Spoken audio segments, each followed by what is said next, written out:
Isn't it amazing how time spent with a friend can make you happy? But researchers are becoming more and more alarmed by a certain trend. People are disconnecting from each other socially. In 1985, on average, each of us had 3 people in whom we could confide important matters. But by 2004, only 2. And today, research indicates that 25% of Americans have no one to confide in. Isn't it sad to realize that 1 out of every 4 people you meet is socially isolated? And this social isolation is associated with a host of emotional and physical illnesses. In general, people tend to engage in destructive behaviors such as alcoholism, smoking, and overeating to help cope with their loneliness. We all need friends, because the only thing in life that really matters is our loving relationships. Friends, family, even pets. Say hello to one of my buddies, Oreo. Speaking of which, do you have a buddy? And I'm not just talking about a pet. Someone with whom you're close to and can confide in. Someone who loves you and wants to help you. If your answer is yes, then you just may have a 3 to 5 times lower risk of premature death and disease. We need friends. And today we'll see and hear compelling research on the subject.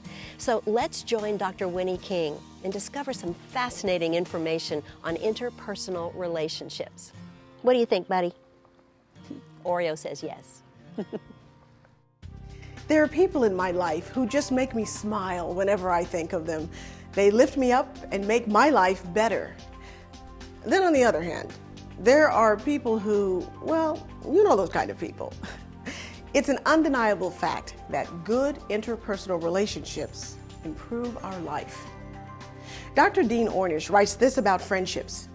I'm not aware of any other factor in medicine, not diet, not smoking, not exercise, not stress, not genetics, not drugs, not surgery, that has a greater impact on our quality of life, incidence of illness, and premature death from all causes.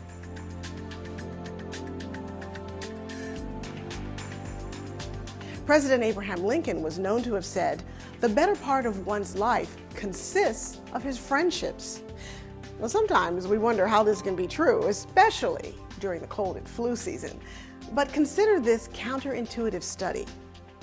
Volunteers were given nasal drops that contained the common cold virus, and, as you would expect, most of them became infected. But those with the most friends were less likely to develop cold symptoms. Social connection and interpersonal relationships foster good health and happiness, meaning friends equates with better health.